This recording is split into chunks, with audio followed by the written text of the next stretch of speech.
নমস্কার, আপনারা দেখছেন বেঙ্গল লিবার্টি। আমি বিট্টু রায় চৌধুরী। দিকে দিকে বিএলওরা আক্রান্ত হচ্ছেন, তাদের ওপর মানসিক চাপ তৈরি করা হচ্ছে, পলিটিক্যাল চাপ। কিন্তু খুব গুরুত্বপূর্ণভাবে রাজ্যের মুখ্যমন্ত্রী মমতা বন্দ্যোপাধ্যায় একটি পোস্ট করছেন এবং সেখানে এক বিএলও মৃত্যুকে যেইভাবে দাঁড় করাচ্ছেন সেটা হলো কমিশনের চাপের জন্য। এই মর্মে ভোটকর্মী এবং বিএলও ঐক্যমঞ্চের তরফে প্রতিনিধি আমার সঙ্গে স্বপন মণ্ডল রয়েছেন। স্বপনবাবু, আপনাকে স্বাগত বেঙ্গল লিবার্টিতে। একটা বিষয় প্রথমেই ধন্যবাদ। হ্যাঁ, প্রথমেই আমি একটা বিষয় জানবো যে চাপটা কোথা থেকে আসছে? কমিশন থেকে চাপ আসছে নাকি না রাজনৈতিক দল থেকে চাপ আসছে?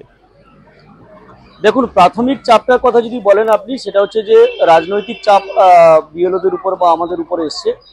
কারণ আপনারা যখন জানেন যে যখন এসআইআর ঘোষণা হয়নি, এসআইআর হবে হবে বলে যখন কথাগুলো উঠেছিল, ঠিক সেই সময় আমাদের রাজ্যের মুখ্যমন্ত্রী একটা প্রশাসনিক বৈঠক থেকে উনি হুমকি দিয়েছিলেন যে যারা রাজ্য সরকারি কর্মচারী এসআইআর এর কাজ করবেন, মনে রাখবেন আপনারা যে আপনারা এসআইআর এর আগেও আমাদের কর্মচারী, আর এসআইআর শেষ হয়ে গেলেও কিন্তু আমাদের কর্মচারী।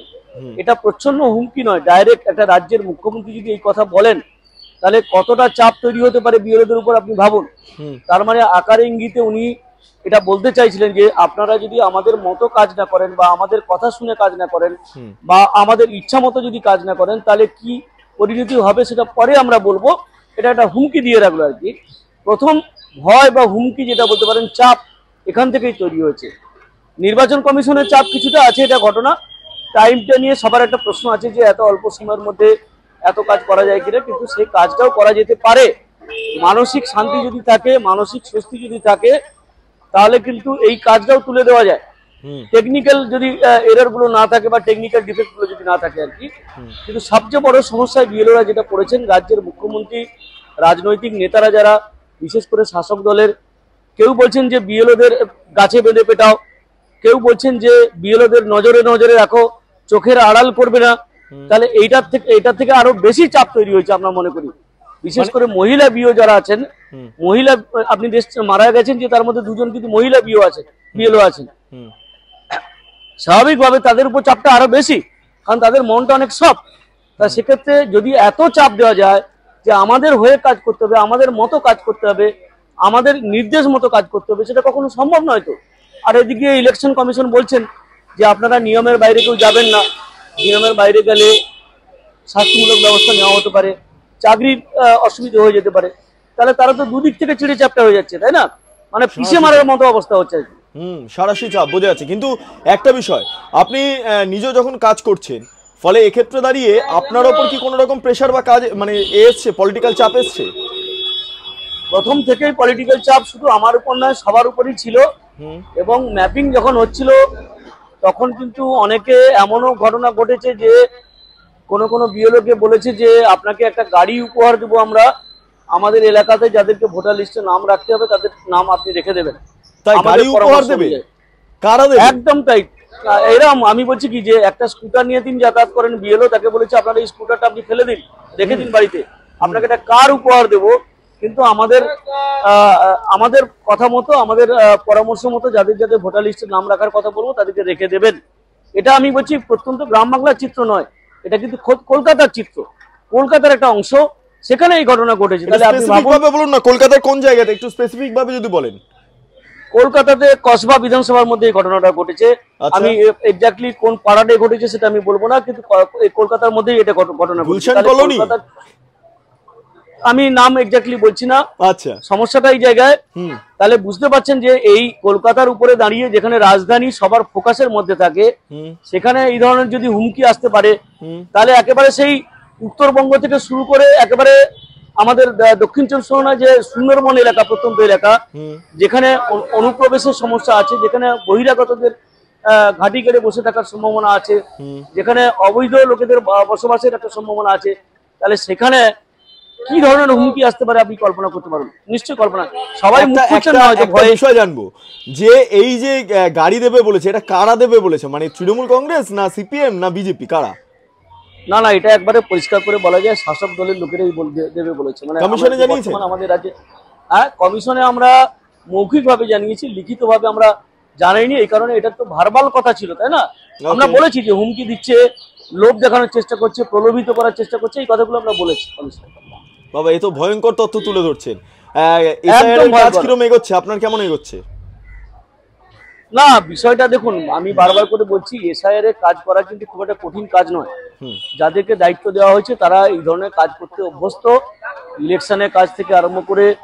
আর এই যে মানে ইলেকটোরাল রোল রিভিশন যে কথাটা বলছেন আপনি, হুম সেই রিভিশনের কাজ কিন্তু প্রত্যেক বছরই হয়। হুম এটা প্রত্যেক নরমাল। বছর এটা হচ্ছে রেগুলার প্রসেসে হয় আর কি। একদম। এবার যেটা হচ্ছে স্পেশাল এবং ইন্টেনসিভ, হুম এবারে যেটা হচ্ছে স্পেশাল এবং ইন্টেনসিভ, এই দুটো কথা জুড়ে দিয়েছে। কিন্তু প্রত্যেক বছরই বিএলওরা কাজ করেন, তাদের কিন্তু এত চাপ থাকে না, এত সমস্যা থাকে না। কিন্তু এই বছর যেটা হচ্ছে, হয়তো মানে শাসক দলের পক্ষ থেকে বুঝতে পেরেছে বা সরকারের পক্ষ থেকে বুঝতে পেরেছে যে বহু মানুষের নাম বাদ পড়ে যাবে, কাটা যাবে, যারা অবৈধ ভোটার, যারা মৃত ভোটার, যারা ডুপ্লিকেট বা ট্রিপ্লিকেট ভোটার করে রেখেছে, বা শিফটেড ভোটার, যাদের নামে ভোট পড়তো, ছাপ্পা পড়তো, এভাবে অনেকে জিততো বিভিন্ন বিধানসভাতে। প্রায় 70-80টা বিধানসভা এরকম আছে আপনি জানেন, যেখানে এরকম ছাপ্পা মেরে জিতেছে। তা হয়তো সেই আশঙ্কা থেকে তারা এই কাজটা করছে। কিন্তু আমরা যতটুকু খবর পেয়েছি, যেভাবে নির্বাচন কমিশন অ্যাপটা সাজিয়েছে, এভাবে এই জালি ভোট রাখাটা কিন্তু মুশকিল হয়ে যাবে এবারে, যতটুকু আমরা জানতে পেরেছি। আচ্ছা, কমিশন কি এমন কোনো চাপ দিচ্ছে যে আপনার আত্মহত্যা করতে ইচ্ছে করছে আপনার নিজের? কমিশনের কাজের একটু চাপ আছে, মানে যেটা বলছি যে আপডেটটা করতে বলছেন ওনারা, দৈনিক 100টা ভোটারের তথ্য আপলোড করতে বলছেন। এবার সেই জায়গায় সমস্যা যেটা হচ্ছে সেটা কি, সেটা হচ্ছে মূলত হচ্ছে যে এই যে সার্ভারে কাজটা হচ্ছে বিএলও অ্যাপের মাধ্যমে, সেই সার্ভারটা কিন্তু প্রচন্ড স্লো। মানে একটা একটা মানুষের বা একটা ভোটারের তথ্য আপলোড করতে গেলে 10 মিনিট 15 মিনিট চলে যাচ্ছে, কখনো কখনো পিক আওয়ারে 20 মিনিট টাইম লাগছে। তো স্বাভাবিকভাবে তাদেরকে জেগে ভোরবেলা হয়তো আপলোড করতে হচ্ছে। এটা একটা চাপ আছে, এটা অস্বীকার করা জায়গা নেই। কিন্তু এটা তো টেকনিক্যাল সমস্যা, তাই না? এই টেকনিক্যাল সমস্যাটা সমাধান হয়ে গেলে এটা হয়ে যাবে, কোনো অসুবিধা নেই। আচ্ছা, কিন্তু একটা আমরা বিষয়। যেটা বলছি, হ্যাঁ বলুন বলুন। হ্যাঁ হ্যাঁ, কিন্তু আমরা যেটা বলছি যে আমাদের রাজ্যের যে বিরোধী দল আছে, তাদের তো দায়িত্বশীল হওয়া উচিত। এই কারণে বলছি, তারা সবসময় বিএলওদের পাশে থাকুন, তাদেরকে সাহস দেখান যে আমরা আপনাদের পাশে আছি, আপনাদের কোনো অসুবিধা হলে আমরা আছি। সরকার তো হুমকি দেখাচ্ছে, তাদের নিজেদের স্বার্থ আছে, এরা হুমকি দেখাবে কেন? এটা একটা ব্যাপার। আমরা এই জন্য বলবো যে বিরোধী দলনেতা থেকে আরম্ভ করে তাদের দলের যারা নেতারা আছেন, তাদের প্রত্যেকেরই উচিত যে বিএলওদের পাশে থাকা, তাদেরকে সাহস যোগানো, সঠিক পথে সঠিকভাবে কাজটা করানোর জন্য। বিহারের হুমকি বা বিহারের দৃষ্টান্ত দিয়ে হুমকি দেখানো উচিত নয় বলে আমরা মনে করি। এটা আমাদের মানে একটা বিষয়, অনুভূতি থেকে বলছি। একটা বিষয় যে আপনারা কি শুভেন্দু অধিকারী শরণাপন্ন হবেন, মানে তার হেল্প চাইবেন, যাতে করে আপনারা যারা বিএলওরা রয়েছেন তাদের জন্য যাতে শুভেন্দু অধিকারী কমিশনে কোনো কথা বলুন বা সেন্ট্রালি কোনো কথা বলুন আপনাদের নিরাপত্তার জন্য, না, দেখুন, কমিশনের দ্বারস্থ হন? আমরা একটা কথা বলি যে আমরা যেহেতু বিএলও ঐক্য মঞ্চ করছি, এটা হচ্ছে অরাজনৈতিক মঞ্চ। বিএলওদের স্বার্থ দেখা, বিএলওদের কাজে যদি কোনো অসুবিধা হয় সেটা দৃষ্টি আকর্ষণ করা, এসআইআর এর কাজে যদি অসুবিধা হয় সেই ব্যাপারে নির্বাচন কমিশনের সঙ্গে লিয়াজও রাখা।